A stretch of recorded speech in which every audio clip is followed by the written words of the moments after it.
What you see here is an empty backpack. Now, imagine you're filling the backpack with everything you have in your life. Start with the small things, like your pens and clothes, all the way to the big ones, like your TV and sofa. Now, try carrying the bag. Does it feel heavy?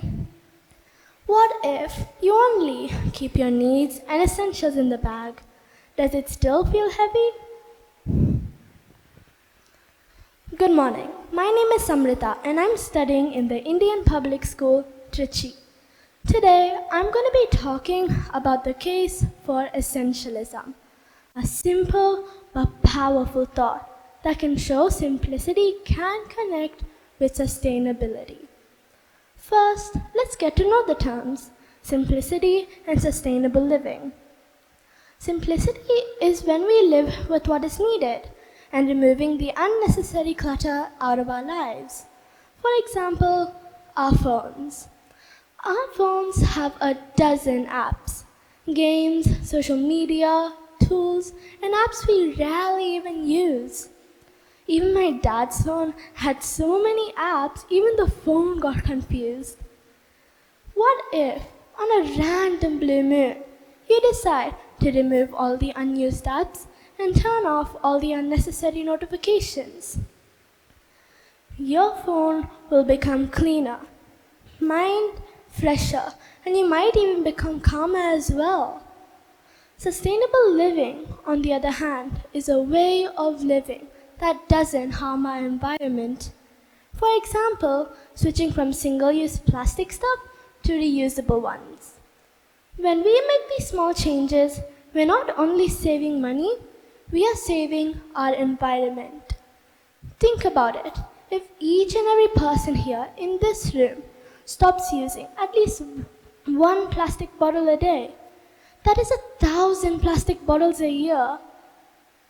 Our world has changed a lot, from riding bullock carts all the way to owning a Porsche. But do you know that can change the way we are thinking? Yes, buying expensive and luxury stuff gives us an automatic mindset that makes us think, hey, we're the best over everyone. No one can get up to my league. But that is not right. Simplicity teaches us that happiness comes from what we experience, rather than being greedy. People often think that adapting to simplicity is meaning having less fun. But clearly, it's the opposite. Because when we adapt to simplicity, we make room and time for what's important to us. Purchasing normal and essential goods lets us have a chance to be grounded and content with what we have, rather than being jealous. How many of you guys have watched a random YouTube blogger showing their stuff or where they go? Well, did you know they only make money out of just influencing you guys?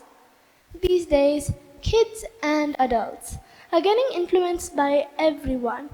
Social media, friends, and even relatives, just to buy the latest iPhone or the newest clothes. However, that can only lead to jealousy, greediness, and envy, what other people own, not being grateful with what we own. Now, let me tell you an example that can show simplicity doesn't always have to connect with shopping. When I was in grade 1, I used to live in Australia, a peaceful, calm country in the south. Life wasn't chaotic there. I used to come back from school, do my homework, practice singing, then have some me time for the rest of my day. Whereas my brother, who is currently in grade 1, is now packed with activities and classes, leaving less time for him to pause and breathe. That's when I realized something important. Simplicity isn't just about where we live, it's about how we live. It's about creating calmness within the noise and making time for yourself to ask this question, what truly matters to me? That one question can change everything. What truly matters to you? When we ask that question to ourselves, we realize that it's not things we need to be surrounded with. It's family and laughter.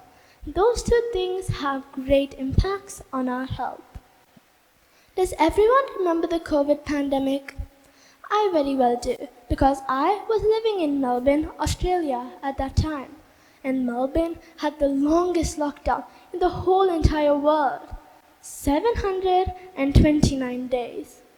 We were all not allowed to travel more than 5 kilometers from our homes, and most shops were shut down during that time. It was a time where we all stood still. We were all forced to slow down, stay inside, and reflect. But for the first time, air became cleaner, rivers ran clearer, and that's when people realized something profound. Happiness isn't in malls, toys, gadgets, and travel. It's in family, health, and time, the essentials. Sometimes I guess it takes a crisis to remind us what's truly important. Now, let me tell you a few everyday items and how much resources they take up. Shall we start? Firstly, a smartphone. Everyone here has at least one phone and changes it every 3 to 4 years. But do you know how much materials that one single smartphone uses? Surprisingly, it uses up to 70 different types of materials and 85 kg of carbon emissions being emitted into the atmosphere just for that single smartphone. Next, a cup of coffee. I'm sure that everyone here has a cup of coffee almost each and every day.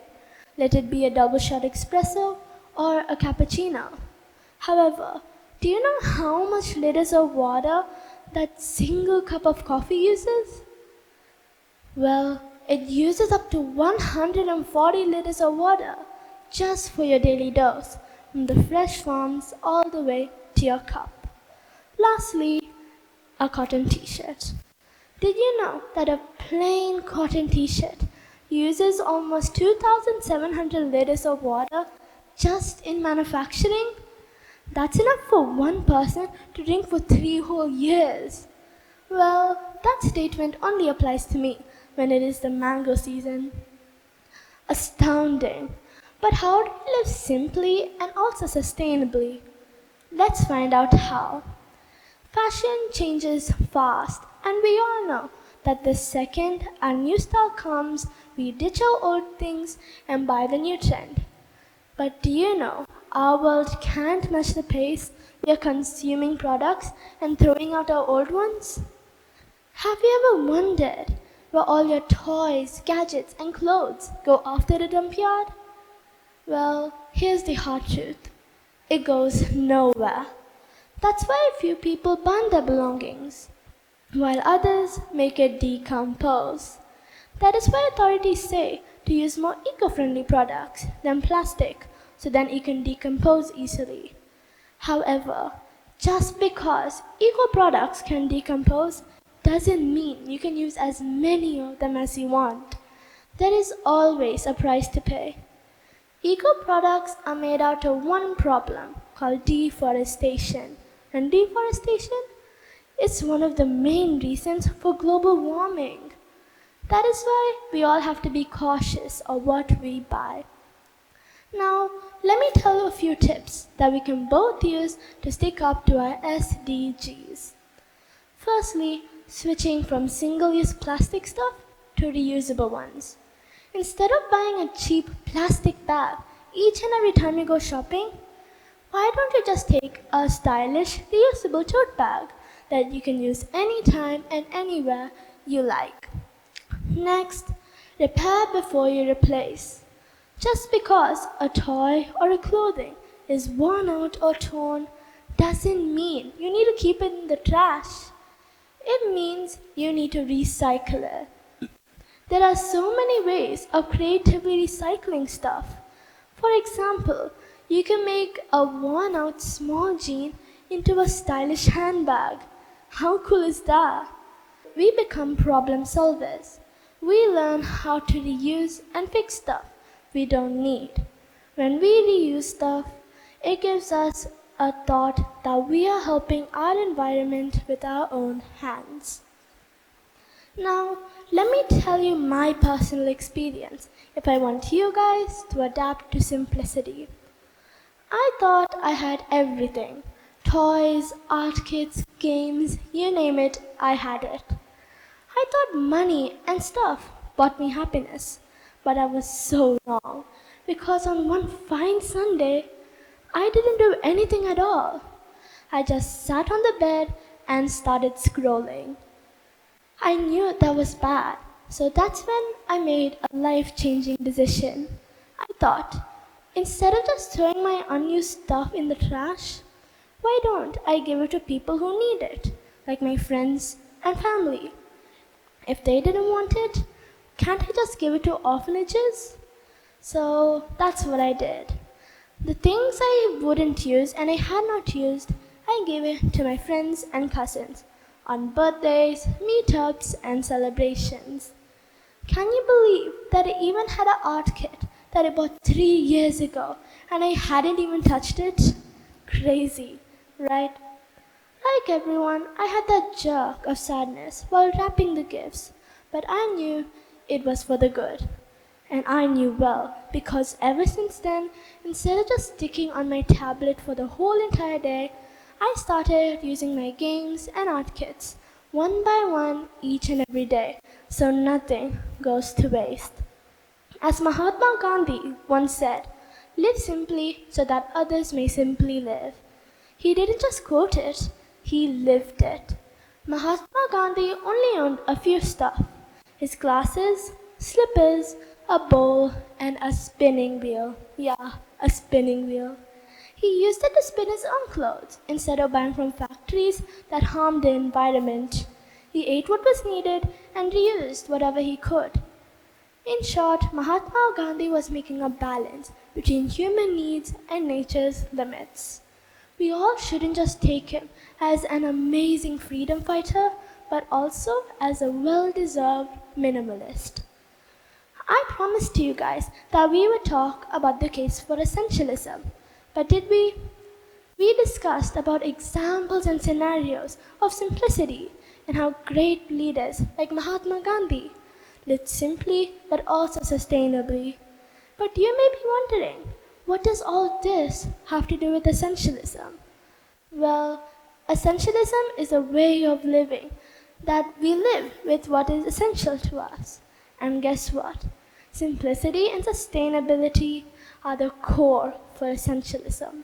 When we adapt to it, it helps us remove the weight of things from our shoulders, just like the backpack I showed in the beginning.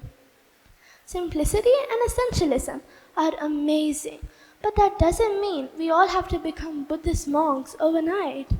Do it at your own pace. Start by controlling your craving for new styles and products. Doing that will help you not make an even bigger pile of stuff. Next, instead of just throwing your stuff in the trash, can't you just give it to people who need it, just like how I did with my friends and family? You could give it to many people. You could even give it to orphanages, charity walls, and even old homes.